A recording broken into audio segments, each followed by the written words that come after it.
जी हां दोस्तों, युवाओं पर घटिया टिप्पणी करके फंसे सूर्यकांत 37 सेकंड के सीएम रेखा के वीडियो से कोहराम। सीजेआई सूर्यकांत मांगेंगे माफी, थलपति विजय की हुई एंट्री। स्वागत है आप सभी का, आप देख रहे हैं द राजनीति का विशेष सेगमेंट खबर और विश्लेषण। मैं हूं जबार खान। दोस्तों, क्या अब सुप्रीम कोर्ट के चीफ जस्टिस भी वही लाइन अपनाने लगे जो लाइन प्रधानमंत्री नरेंद्र मोदी लेते हैं? आखिर सुप्रीम कोर्ट के चीफ जस्टिस ने ऐसी कौन सी टिप्पणी की जिस पर पूरे देश में कोहराम मचा है? और दिल्ली की मुख्यमंत्री रेखा गुप्ता का वो कौन सा वीडियो सामने आया जिसने मोदी को जनता के सामने एक तरीके से बेपर्दा कर दिया? थलपति क्या कहते हैं, विस्तार से आपको सब कुछ बताते हैं। दोस्तों, 15 मई आजाद भारत के सुप्रीम कोर्ट के इतिहास में पहली बार वो हुआ जिसे कोई भी एक्सेप्ट नहीं कर सकता। सुप्रीम कोर्ट और उसके सीजेआई के लिए देश का हर नागरिक सम्मान करता है, सम्मान रखता है, सिराकों पे बिठाता है, क्योंकि न्याय के मंदिर का आखिरी चौखट हुआ है। मगर अगर सुप्रीम कोर्ट का सीजेआई ही ऐसी भाषा का प्रयोग करने लग जाए जिसके समाज में और जिन लोगों के लिए प्रयोग करने लग जाए जो मौजूदा वक्त में लोगों के मिजाज के खिलाफ हो, संवैधानिक मूल्यों के खिलाफ हो, लोकतांत्रिक मूल्यों के खिलाफ हो, तो क्या कहा जाएगा? बेरोजगार युवाओं को कॉकरोच कहेगा। कोई भी हो, सीजेआई हो, प्रधानमंत्री हो, राष्ट्रपति हो, कोई भी क्यों ना हो, आप मिलावट हैं, मगर देश के बेरोजगार युवाओं को कॉकरोच कहेंगे कि बेरोजगार होते हैं तो मीडिया में चले जाते हैं, बेरोजगार होते हैं तो कॉकरोच की तरह घूमने लगते हैं, विरोध प्रदर्शन करने लगते हैं, सोशल मीडिया पर आते हैं। दोस्तों, कोर्ट और कानून की खबरों के सबसे विश्वसनीय प्लेटफॉर्म में से एक लाइव लॉ ने जो ट्वीट किया वही मैं आपको दिखाता हूं। लाइव लॉ ने लिखा, सीजेआई सूर्यकांत का कहना कि सिस्टम पर हमला करने वाले पैरासाइट हैं, कॉकरोच जैसे युवा हैं जिन्हें कोई नौकरी नहीं मिलती और इस प्रोफेशन में उनकी कोई जगह नहीं है। उनमें से कुछ मीडिया बन जाते हैं, कुछ सोशल मीडिया बन जाते हैं, कुछ आरटीआई एक्टिविस्ट बन जाते हैं, कुछ दूसरे एक्टिविस्ट बन जाते हैं और वो सब पर हमला करना शुरू कर देते हैं।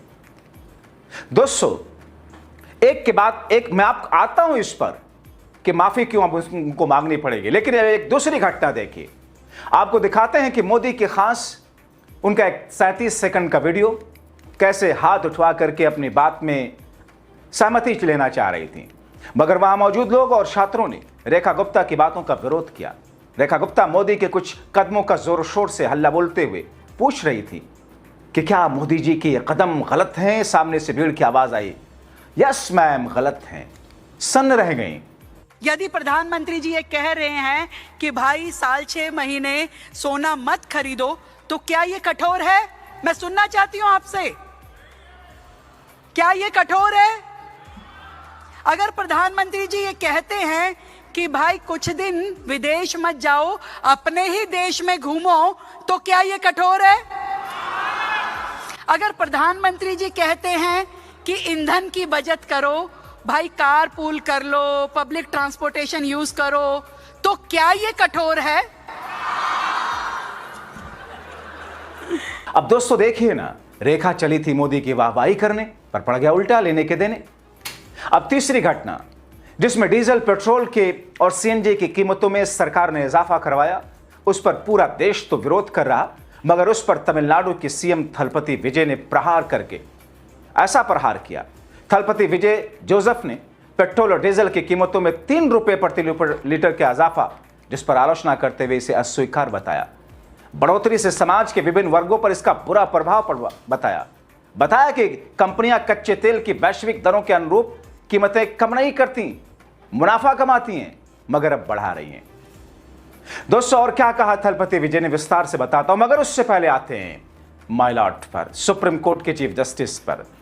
सुप्रीम कोर्ट के चीफ जस्टिस ही नहीं है बल्कि देश के चीफ जस्टिस ऑफ इंडिया, उनका यह बयान है। वो कहते हैं कि देश के बेरोजगार युवा कॉकरोच हैं।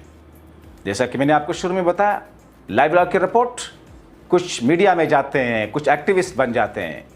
दोस्तों, ये वो बयान है जो संवैधानिक लोकतांत्रिक मूल्यों के खिलाफ है। भारत युवाओं का देश है, मौजूदा वक्त की सरकार उन्हें रोजगार दे नहीं पाती है और ऐसे में वो अपना विरोध प्रदर्शन करते हैं।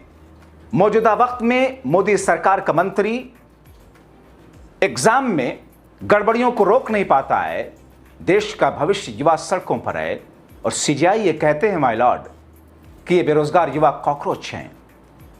माय लॉर्ड, आपको शर्म जरा भी नहीं आती? माय लॉर्ड, भले ही आपने किसी भी कॉन्टेक्स्ट में किसी भी केस की सुनवाई करते हुए वकीलों की फर्जी डिग्री या कुछ भी क्यों ना हो, मगर देश के युवा बेरोजगार कॉकरोच हैं। ऐसे शब्द का इस्तेमाल करने के बारे में आप सोच भी कैसे सकते हैं? आपको आईना दिखाना पड़ेगा। आप भले ही देश के सबसे न्याय की सबसे बड़ी कुर्सी पर क्यों ना बैठे हो, मगर आपका यह कहना न सिर्फ गलत है बल्कि आपको यह मजबूर करता है देश का इमोशन, देश के युवाओं का इमोशन, कि आप जनता के सामने हाथ जोड़ करके माफी मांगे।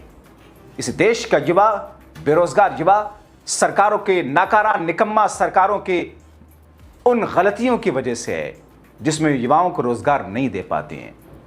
आरटीआई एक्टिविस्ट, आपको सराहना करनी चाहिए कि आरटीआई एक्टिविस्ट की वजह से देश में डर है एजेंसियों को, संस्थानों को, और ऐसे एक्टिविस्टों को सलाम है, मगर आप उन्हें कॉकरोच बताते हो। आपको सराहना करनी चाहिए ऐसे लोगों की जो मीडिया में, निष्पक्ष मीडिया की बात कर रहा हूं, वो गोदी दरबारी गद्दार मीडिया की बात नहीं कर रहा हूं। आपको सराहना करनी चाहिए कि लोग जी जान मेहनत से सोशल मीडिया प्लेटफॉर्म पर निष्पक्ष पत्रकारिता कर रहे हैं। फोर्थ पिलर ऑफ डेमोक्रेसी है, जनता के प्रवक्ता हैं, मगर आप कह रहे हैं कि रोजगार नहीं मिलता तो मीडिया में चले जाते हैं।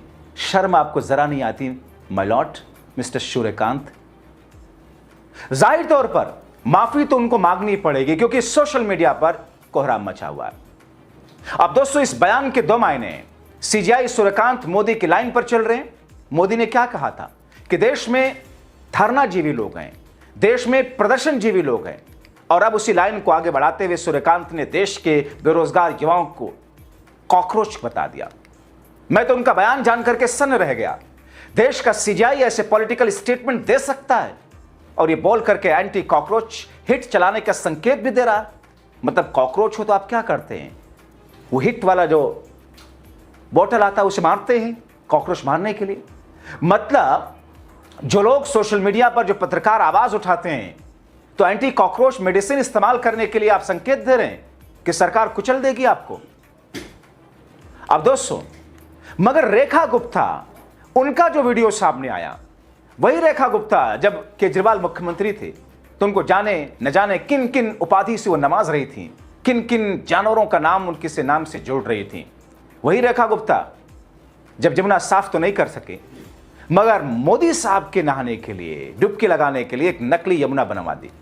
वही मोदी साहब का एहसान उतार रही है क्या? अरे भाई, एहसान ही कहेंगे ना कि जब उनसे ज्यादा लायक उस पद के लिए उनकी पार्टी में दूसरे लोग मौजूद थे और रेखा गुप्ता को लाकर मुख्यमंत्री की कुर्सी पर बिठा दिया गया, तो फिर एहसान ही कहेंगे। कदमों में गिरना स्वाभाविक है। जनता के प्रति दायित्व नहीं बल्कि मोदी साहब के प्रति उनका दायित्व है। मगर डीजल और पेट्रोल की कीमतों में इजाफा करके सरकार खुश हो रही है। जी हां, बिना सरकार की सहमति के कंपनियां डीजल पेट्रोल के दामों में इजाफा नहीं कर सकती हैं।